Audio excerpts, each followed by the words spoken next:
Perjalanan keduanya membawa pelajaran yang dalam. Peristiwa pertama terjadi di atas kapal milik nelayan miskin. Musa dan Khidir menumpang secara sukarela.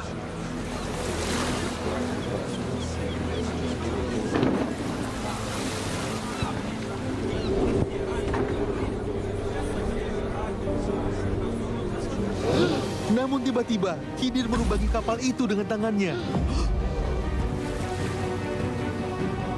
Musa terkejut dan berkata, "Apakah engkau melubangi kapal itu agar orang-orang tenggelam? Sungguh, engkau telah berbuat sesuatu yang mencelakakan." Bukankah sudah kukatakan, engkau tidak akan sanggup bersabar bersamaku?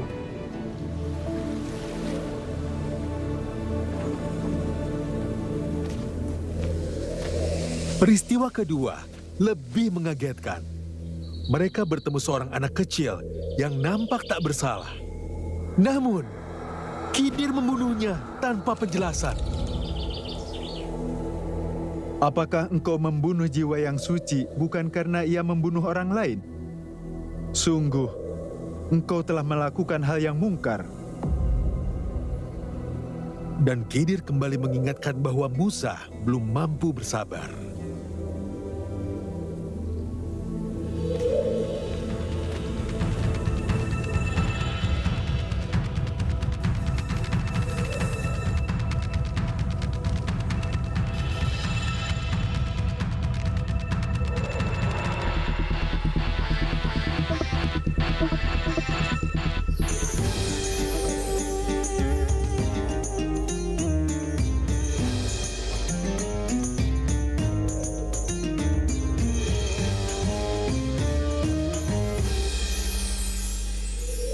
Kita bisa sabar kalau alasannya jelas, tapi bisakah kita sabar kalau alasannya belum dijelaskan?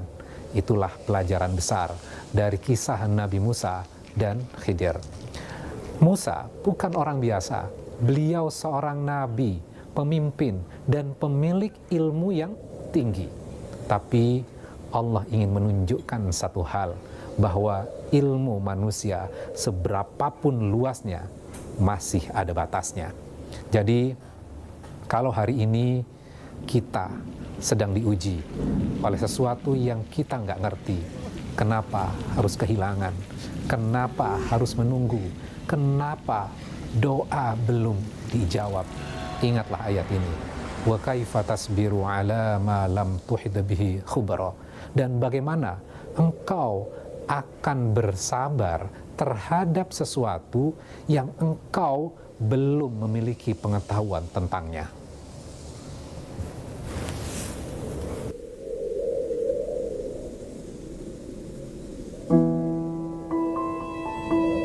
Dua peristiwa ini menggambarkan betapa terbatasnya pandangan manusia terhadap rencana Allah. Apa yang nampak buruk di mata manusia bisa jadi adalah bentuk perlindungan dari Allah.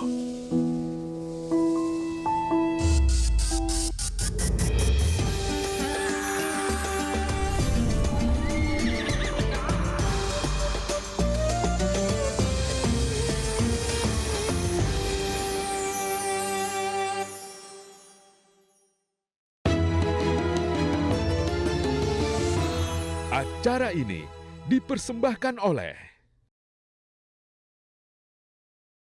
Pernah nggak sih niatnya cuma buka puasa secukupnya, tapi malah kebablasan sampai perut begah dan mata nggak bisa kompromi pas sholat tarawih? Rasanya mau sujud saja berat, apalagi dengerin bacaan imam yang panjang. Kondisi mager dan ngantuk karena kekenyangan ini sering banget jadi penghalang khusyuk kita.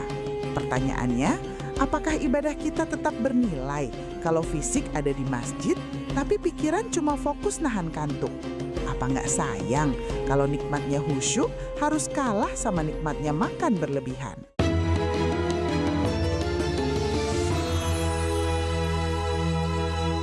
Assalamualaikum warahmatullahi wabarakatuh. Alhamdulillahirabbil alamin wassalatu wassalamu ala sayyidina Muhammadin wa ala alihi wa sahbihi ajmain. Amma ba'du, pemirsa dimanapun Anda berada dan juga jamaah yang hadir pada kesempatan kali ini, mudah-mudahan kita semua senantiasa Allah berikan kesehatan dan juga kekuatan untuk melaksanakan ibadah kepada Allah Subhanahu wa taala. Saya ingin bertanya, di antara jamaah sekarang di sini, siapa yang kalau buka puasa itu makannya banyak? Oh, Masya Allah, iya, sampai-sampai kekenyangan, ada nggak? Oh, Masya Allah, sampai-sampai juga tarawihnya jadi males. Ada nggak? Ada nggak sampai nggak khusyuk? Saking kekenyangannya mau sujud aja kayak pengen ada yang keluar gitu ya. Ada nggak yang seperti itu? Nah, Masya Allah. Jadi bunda-bunda yang dimuliakan Allah Subhanahu wa ta'ala, di dalam puasa, di bulan Ramadan terdapat malam yang luar biasa. Dan malam ini biasanya kita gunakan adalah malam Qiyamul Lail. Ya, dan juga terdapat sholat yang luar biasa yang setiap harinya kita lakukan, yaitu adalah sholat tarawih. Karena sholat tarawih itu banyak sekali fadilahnya. Di antaranya kata Rasulullah SAW, diampuni dosa-dosanya oleh Allah Subhanahu wa ta'ala, dilipat gandakan pahala oleh Allah Subhanahu wa ta'ala. Dan juga Rasul itu senantiasa menyemangati keluarganya agar ayo sama-sama untuk membangun semangat, yaitu Qiyamul Lail, sholat tarawih. Bahkan ulama Ibnu Rajab mengatakan, kalau kita melaksanakan Qiyamul Lail di bulan Ramadan, itu sama saja kita mendapatkan dua jihad. Yang pertama adalah jihad puasa, yang kedua adalah jihad Qiyamul Lail. Oleh karena itu sayang apabila kita nafsunya luar biasa pada saat berbuka, sehingga sholat tarawihnya jadi kebablasan, bahkan kita nggak khusyuk ya. Nah, oleh karena itu ya, Allah Subhanahu wa taala ingatkan kita di surah Al-A'raf ayat 31. Bismillahirrahmanirrahim. Ya bani Adam khudhu zinatakum inda kulli masjid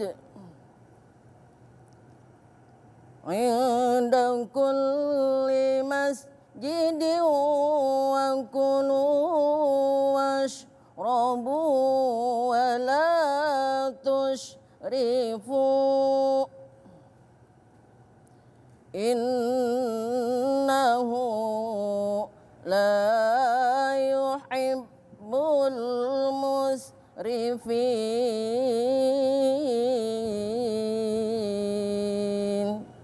Sadaqallahul azim. Sadaqallahul azim. Ya bani Adam khudhu zinatakum inda kulli masjidin wa kulu washrabu wa la tusrifu. Allah Subhanahu wa taala menekankan di dalam ayat ini, wa kulu washrabu wa la tusrifu. Makanlah kalian daripada makanan yang halal, dan juga minumlah daripada kalian minuman yang baik dan halal, wa la tusrifu, tapi jangan berlebihan. Sesungguhnya Allah tidak menyukai hal-hal yang berlebihan. Rasulullah SAW manakala berbuka di bulan Ramadan atau pada saat puasa, biasanya beliau itu menggunakan minum air putih kemudian dengan kurma. Setelah itu ba'da qiyamul lail baru beliau makan. Nah, seperti itulah baginda Rasulullah SAW. Oleh karena itu kita ketika berbuka puasa hendaklah kita kontrol, ya, jangan sampai kita lapar mata, akhirnya kita pengen makan kolak dimakan, gorengan dimakan, nasi dimakan, ayam dimakan, semuanya dimakan. Walhasil tarawih kita jadi ketinggalan, bahkan tidak khusyuk, dan juga sayang sekali karena memang Allah lipat gandakan pahalanya manakala kita melakukan qiyamul lail di bulan Ramadan. Semoga Allah jaga kita. Amin ya rabbal alamin. Baik ibu-ibu, ada yang ingin ditanyakan? Masya Allah, silakan ibu. Assalamualaikum warahmatullahi wabarakatuh. Waalaikumsalam warahmatullahi wabarakatuh. Saya dengan Ibu Sumaidah mau bertanya Pak Ustadz, apakah masih dapat pahala sholat tarawih dalam kondisi kekenyangan atau tidak khusyuk? Assalamualaikum warahmatullahi wabarakatuh. Waalaikumsalam warahmatullahi wabarakatuh. Oke, selanjutnya Ibu Asih.